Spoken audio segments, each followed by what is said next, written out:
Good evening. It's nice to be with you again, isn't it, Ronnie? Yes, it is. And in a packed programme tonight, we shall be talking to a stereo expert about his favourite breakfast, 2 bowls of Rice Krispies, 10 feet apart. Then we'll have a novelty dance by Rita Mertricata, who dresses only in 3 coins. We let her come on the show as she's down to her last penny. And we'll be talking to another young lady who is a world authority on carpets, an expert on rugs, and not at all bad on lino. But first, the news. After an all-night sitting in the House of Commons, all parties have now agreed it must have been the curry. Figures released today show that 2 out of every 10 men work for a nationalised industry, while the other 8 sit and watch them. Mr. Osbert Grove, Britain's worst ever postman, who claims he was wrongfully dismissed by the GPO, today delivered a petition to the Queen at 15 Station Street, Scunthorpe. Following an incident in Oxford Street involving 3 lady shoppers and a policeman's truncheon, Mr. Bert Whizzer, a one-man band, has been charged with conducting himself improperly.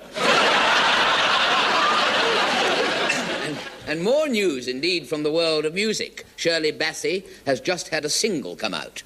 One of the straps broke on her dress. But now a sketch in which Mr. Ronnie Corbett performs the last dance of Bert Higgins, the famous one-legged tap dancer. He collapses in the middle of his act and has to crawl off the stage on all 3s.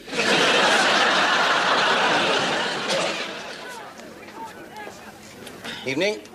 Evening. Crowded tonight. Crowded tonight. Unusual, you know that, for a Sunday. Unusual, you know that, for a Sunday. Would you mind not repeating everything I say, please? I'm awfully sorry. Sorry. My name's Arthur Wilkins, by the way. Oh, hello, I'm George Prothero. Hello, I'm George Prothero. You said you were Arthur Wilkins. You said you were Arthur Wilkins. My God, you're doing it again. My God, you're doing it again. Look, please, will you please not interrupt me all the time and repeat everything I say? More repeats with you than the BBC. I'm awfully sorry. Awfully sorry. I bought a calendar in Tamworth yesterday. That's better. That's better. You're doing it again. You're doing it again. Stop it. Stop it. Look, I may be unusual, but I find it very irritating for someone to keep repeating everything I say all the time. It's not what I regard as the art of conversation. I'm awfully sorry, but I've got this nervous compulsion, you see. The first 3 things that anybody says, I repeat. Then the next one, I don't. Then the next 3, I repeat. The next one, I don't. And so on. Oh, my God, how awful. Oh, my God, how awful. Well, the best thing for me to do is to get through my next 2 remarks as quickly as possible. Knickers. Well, the best thing for me to do is get through my next remarks as quickly as possible. Knickers. More knickers. More knickers. Good. Now, perhaps we can talk some sense. How long has this complaint been going on? Good. Now, perhaps we can talk some sense. How long has this complaint been going on? You've just repeated me a 4th time. Yes, I know. I think it's getting worse. I think you're a fake. I think you're a fake. Right. I'll fix you. To escort an orangutan from Baden-Baden to Wagga Wagga via Addis Ababa and vice versa is enough to make a Gurkha Sherpa commit harikiri. Right. I'll fox you. To escort an orangutan from Baden-Baden to Wagga Wagga via Addis Ababa and vice versa is enough to make a Sherpa Gurkha commit harikiri. Tasmanian Dalmatians hate Romanian Alsatians, and Romanian Alsatians hate Tasmanian Dalmatians. But antiquarian Bulgarians love planetarians and vegetarians. And Romanians, Lithuanians, and Tasmanians all love geraniums. Men born under Aries are usually fairies. Betty Botter bought a bit of butter, but she said this butter's bitter. If I buy a bit of better butter, it will make my bit of bitter butter better, so she bought a bit of better butter, and it made a bit of bitter butter better.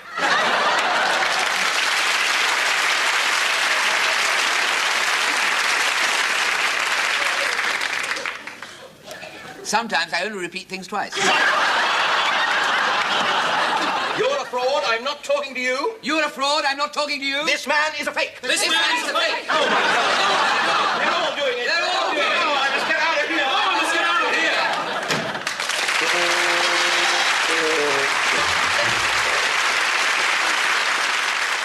here. Good evening. My name is Arnold Splint, and I'm here tonight. This is an appeal for women only. Now, please don't switch off, because it's you men I want to talk to especially tonight. I'm appealing to you for women. I need them desperately. I can't get enough. And the reason I'm appealing to you men is that I don't appeal to women. But I still need them. So this is how you can help. If you have an old woman you no longer need, Send her to me. Simply tie her arms and legs together, wrap her in brown paper, and post her to me, care of the BBC, with your own name printed clearly on the bottom. Because that's the bit I shall undo first. Send as many women as you like, no matter how small. I assure you all those accepted will be made good use of by me and my team of helpers, who incidentally carry on this work, many without any form of support. I do hope you can find time to send me something. We did originally start collecting with a van from door to door, but this scheme was abandoned owing to the wear and tear on the knockers. I think we should remember that Christmas comes but once a year. And when it does come, and you are sitting at home by your own fireside, warming yourself beside a roaring great woman, think of all those poor unfortunate people who are having to go without at Christmas. Why not send them an old flame or two to warm the cockles of their hearthrug? Please post them off today. Help us set up our Women on Wheels service for old men who can't move about. I know it's not easy. It requires self-denial, patience, and an enormous amount of string. But I'm sure you will feel better for it. I know I shall. Good night.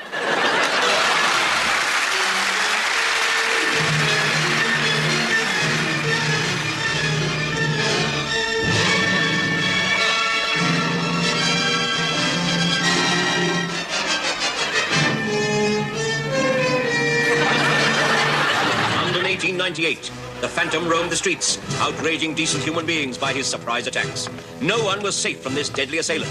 The Prime Minister's butler bore the full brunt of the first onslaught. Oh, help! I've never been so... And from then on, no one of aristocratic blood could rest easily in their beds.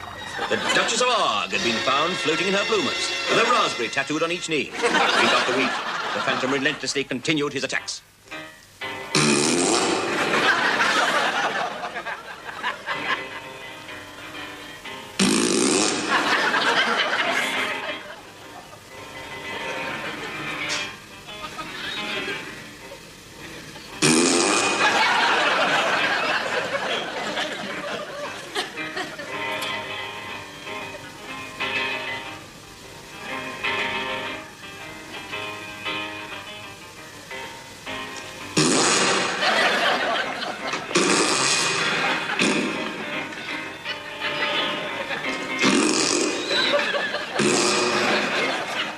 Time and time again, the Phantom struck all over London.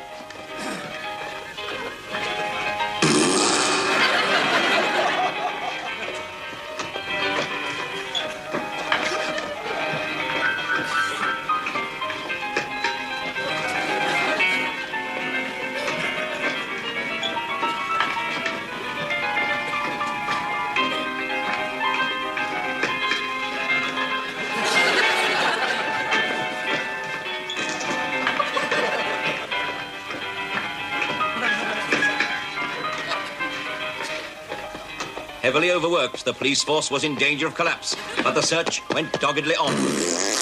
Here, I want a word with you. Here, I want a word with you. Then, one morning, a ray of hope.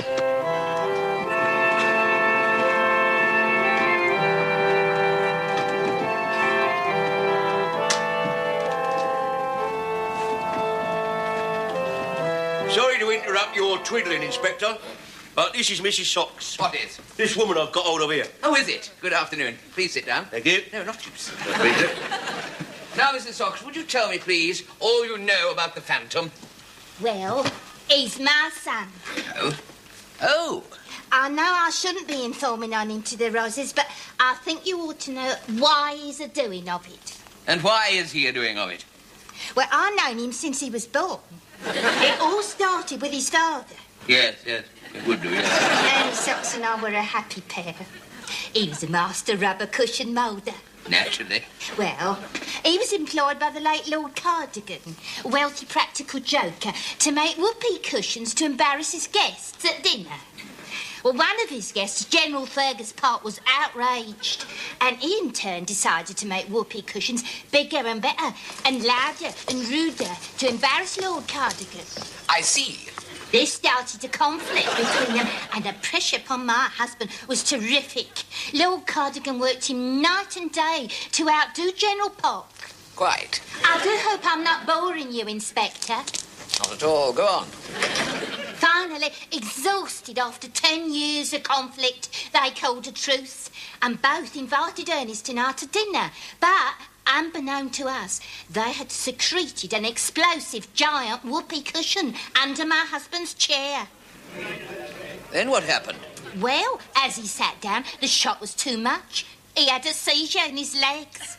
Then what did you do? I was so surprised, I nearly wet the tablecloth with my white wine. And your son swore revenge on behalf of his father? Indeed he did. Swore something terrible. Where is he now, then? I don't know. I wish I did. What did you say his first name was? Dick. Dick. Dick? No, just one Dick. Sergeant Bowles, Yes, sir. arrest all men called Dick. Very good, sir. Anyhow, ever since his father's death, he swore to get even by attacking the ruling classes, even royalty. Even royalty, eh? Do you know what this means, Sergeant Bowles? No, sir. No, I didn't think you would. It means he may attack even royalty. Her Majesty. We must protect the Queen's person at all costs. Yes, sir. Who is the Queen's person, sir? I have no time to bandy legs with you, Bowles. The Queen is in mortal danger. Even now it may be too late. We must round up all those who are loosely connected with royalty, whose Christian name is Dick. A seemingly hopeless task. Pardon? No, I didn't speak. How could even the great Inspector Corps of the Yard trace one madman in a city of 6 million inhabitants? As luck would have it, the first person they questioned, called Dick, also had royal connections. Dick Harris and Sons. Loyal subject, you say, Bowles? I don't know, sir. It says cobblers to the Queen. I think perhaps we better investigate. Sir. Good day, my man. I'm a police officer. They'll be ready Thursday. I have not come for shoes. I am pursuing inquiries. Well, they ain't been through here. Shut up, Henry. That's Henry, my brother. He be daft. Not like me. I'll be saving 2 shillings to get married. When were you cobblers to the Queen? I wasn't. Then why is it on your sign? Oh, I shouted it once in Hyde Park. Shut up, Henry, and dip your head in a bucket of water. Gets these terrible throbbing pains in his anvil. I think we're wasting our time here, Bowles. Good. Well, that's right, gentlemen. They'll be ready Thursday. It's all right, Dick. They've gone. If you don't calm down, it'll be the chains again. The chains and the rats. Understand? The rats. Stop it. Stop it, will you? Stop it. Otherwise, I'll be done for. No one must know my awful secret. No one must know that I'm harbouring the phantom raspberry blower of old London town.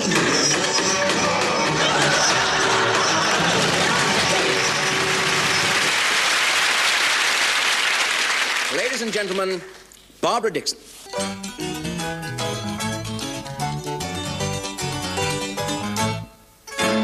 Good day, sunshine. Good day, sunshine. Good day, sunshine. I need to laugh, and when the sun is out, I've got something I can laugh about. I feel good in a special way. I'm in love and it's a sunny day. Good day, sunshine. Good day, sunshine. Good day, sunshine. We take a walk, the sun is shining down. Burns my feet as they touch the ground.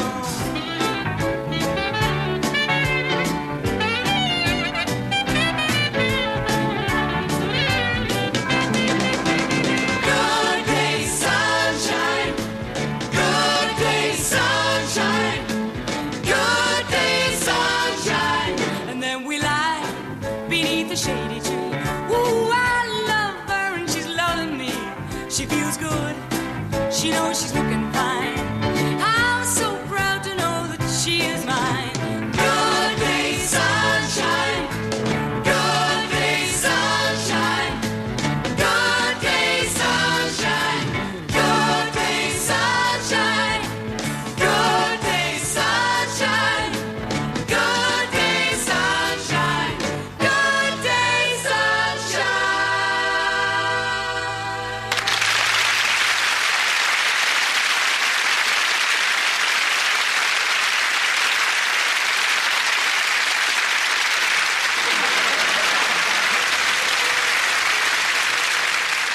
My Secret by Pam Ayres. I'm on the telly all the time with poems what I wrote, suppressing giggles in me cheek and chuckles in me throat. But I'm now going to surprise you. Forgive me if I brag about my well-kept secret. I'm Benny Hill in drag.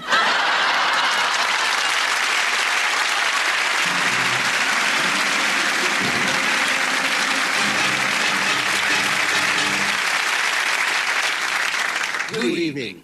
I'm speaking to you tonight on behalf of the Liberal Party. Now, I'm not going to bore you with a lot of political cliches which you've heard time and time again.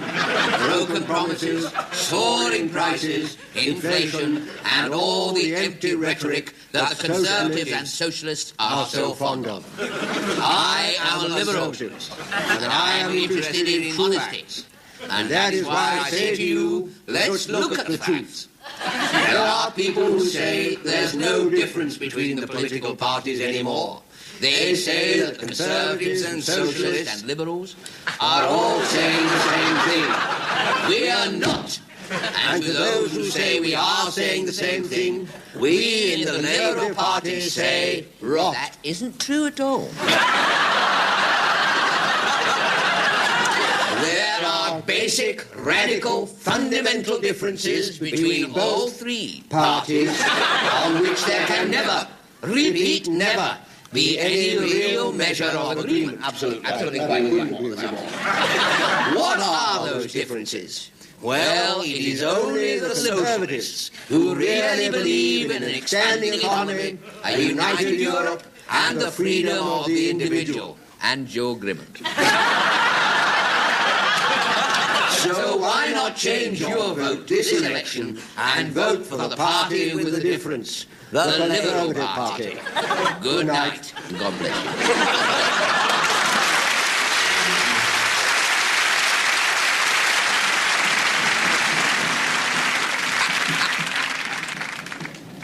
you. You know, the newspapers are always so ludicrously coy about any reference to...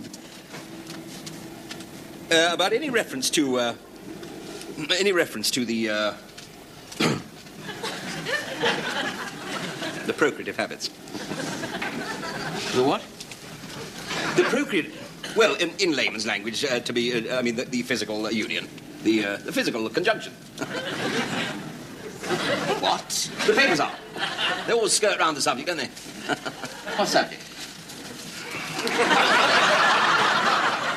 Well, the subject of, not to beat about the bush, the subject of not beating about the bush, and being certain about certain things that do go on between a man and a woman when married. Pardon? Look, to be blunt, the things that the papers aren't blunt about. You know, in a word, thing. Thing. Thing? Sorry, thing, you know. What you make when your wife is in bed on Sunday morning. Breakfast, you know. Oh, sex! Yes.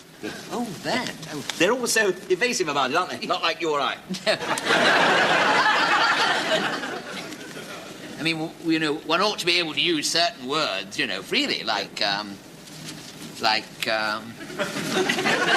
certain words, you know, which one can use freely. Yes, but they're so evasive about it, aren't they? Weather's been very nice recently, hasn't it? I mean, they always try and skirt around the subject, don't they? My wife bought a nice new hat the other day. It was very nice. I mean, it says here, look, intimacy took place. Now, why don't they just come out with it and say he gave her a jolly good... Did you see the cricket? No, I mean, why don't they just say he gave her a jolly... Cricket! Why don't they say he gave her a jolly good dinner and then took her home? And then... And then what? And then, intimacy took place.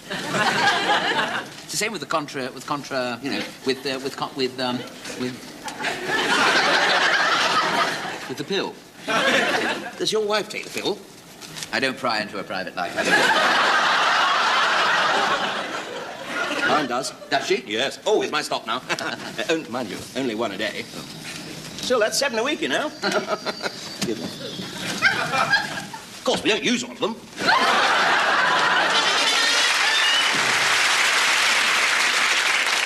And now here is the late news. We've just heard that in the English Channel, a ship carrying red paint has collided with a ship carrying purple paint. It is believed both crews have been marooned. News from the courts. A sheikh from Abu Dhabi appeared in Kuwait divorce court today. His harem claimed infidelity and cited the Dagenham Girl Pipers. And a man was prosecuted for cruelty by the RSPCA. He bought a homing pigeon and then moved house. A member of the Buckingham Palace staff who was accused of stealing 10 large cans of beans, 7 pounds of radishes, and 3 jars of pickled onions has been given a royal pardon.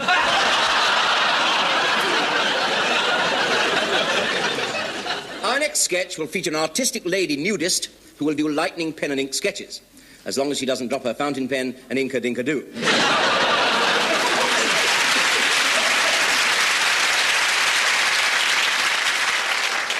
Thank you, the studio audience. No, they really are a fabulous audience here this evening, I can say that. Good heaven. Well, I can, really. It's amazing, the difference that a bowl of soup and a promise of a bed for the night can make. Listen to this. This will make you laugh. Well, it won't make everybody laugh, because you can never please everybody, as we know.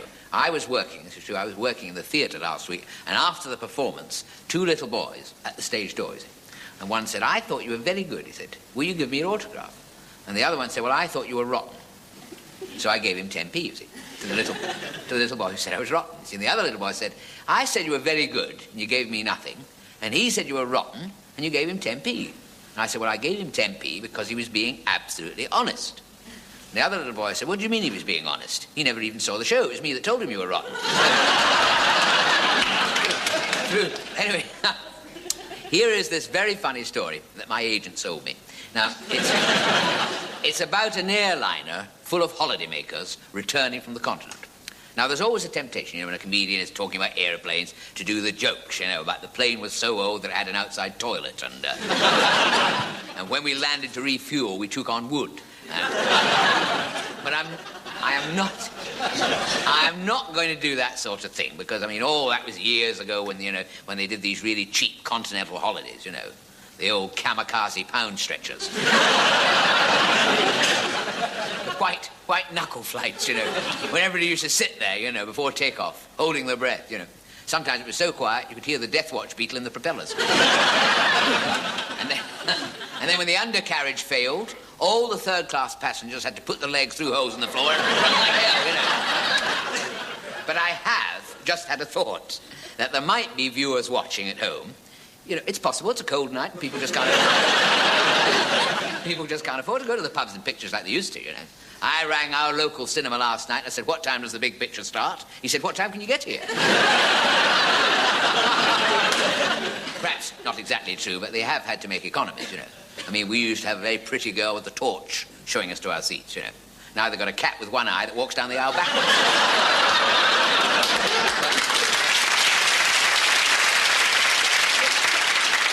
But what I'm trying to say, if I'll give myself half a chance, is that there might be viewers watching at home of a nervous disposition who don't like airplane stories, Actually, my wife has been like that ever since, during the war.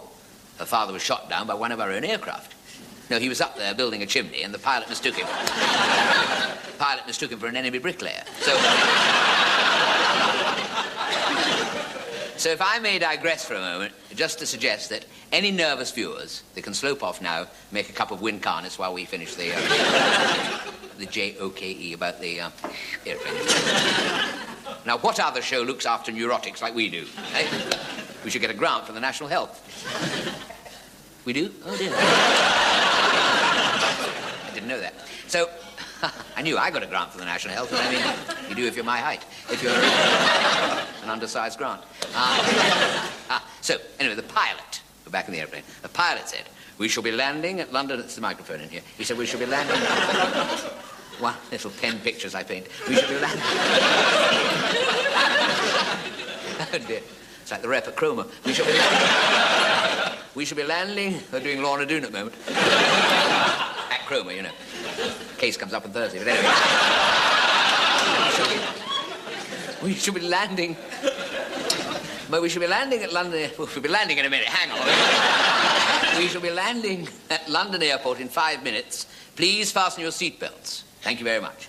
And inadvertently, forgetting to turn the mic off, he turned to the co-pilot, he said, and the first thing I'm going to do when I land is have a pint, and then I'm going to make mad, passionate love, violent love to that new blonde hostess. So the hostess down the airplane, she hears this, from one of the speakers. So she runs down the cabin, to tell him to switch it off, and trips flat on her face over an old lady's foot. The old lady looks down and said, "No need to be in such a hurry, dear," she said. "I distinctly heard him say he was going to have a pint first."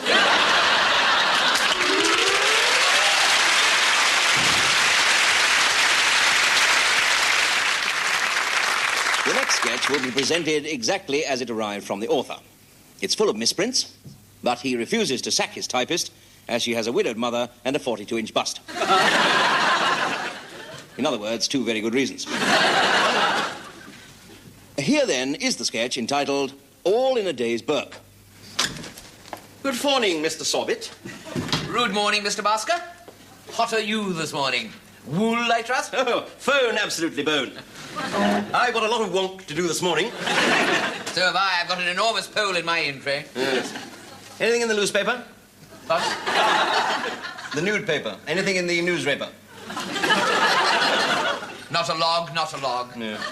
It's all body dicks these days, you know. There's a little bit in here about the TV play last night. Did you see it? No, we had some friends over for a maul. Quite good, rather spicy. Girl running around in nothing but a pair of knickers. I see Mrs. Tighthouse has complained again. She needs a swift kick up the arm.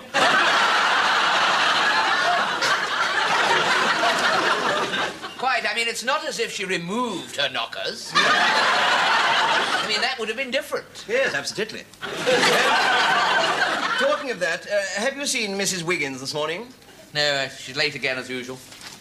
You know, she's been laid every day this week. Well, I'll soon put a slop to that. I'll give her a weed's notice. Oh, don't do that. Why not? Well, I'd hate to see her toe from here. Why?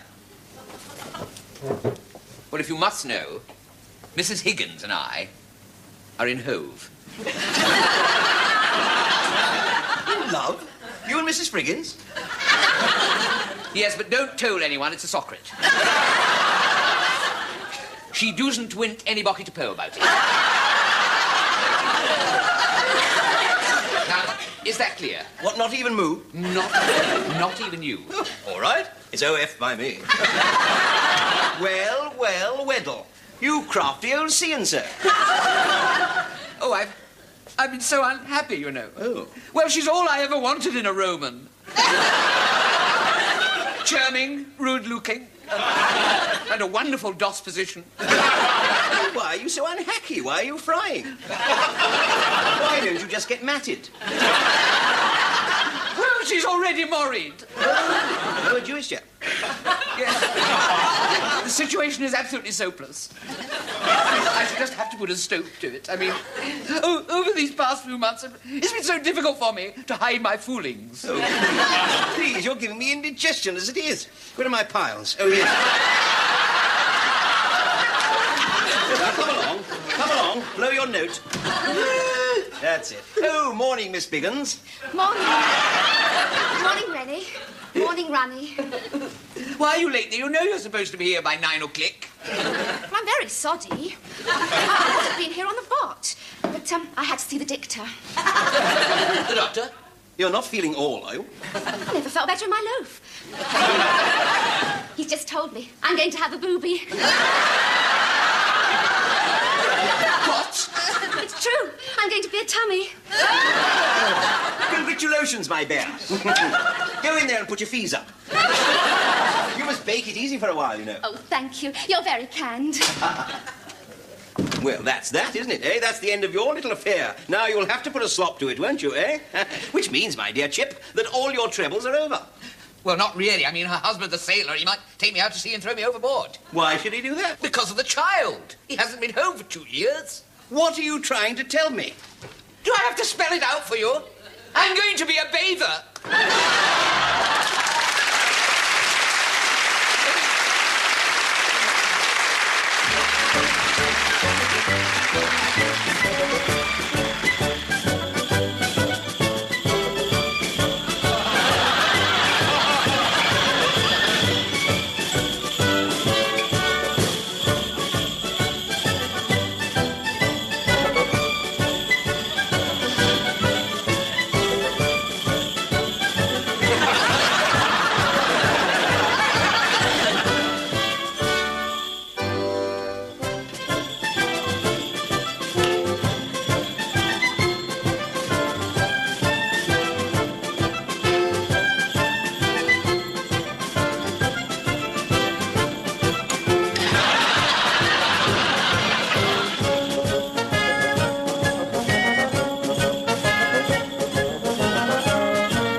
young and fair, and bold Sir John was gay.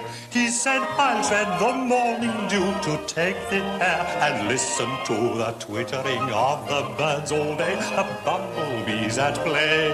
The twittering of the birds all day, the bumblebees at play.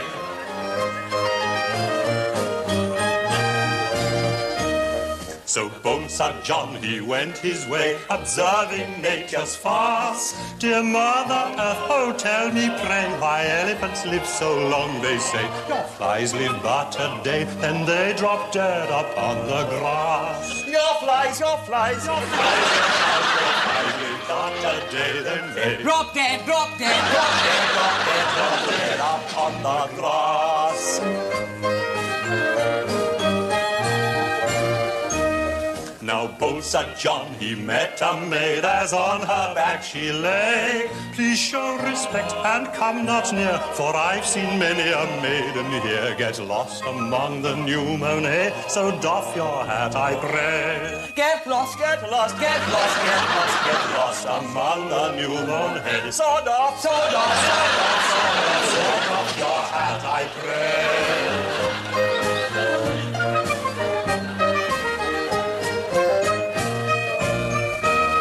When bold Sir John returned home, they gave him gin to try. Nay, fill me not with liquor up, nor give me grain nor grape to sup. For cowslips dew into my cup, a Puritan am I. Poor cow, Cowslips dew into my cup, a Puritan am I. poor cow, Cowslips dew into my cup, a Puritan am I.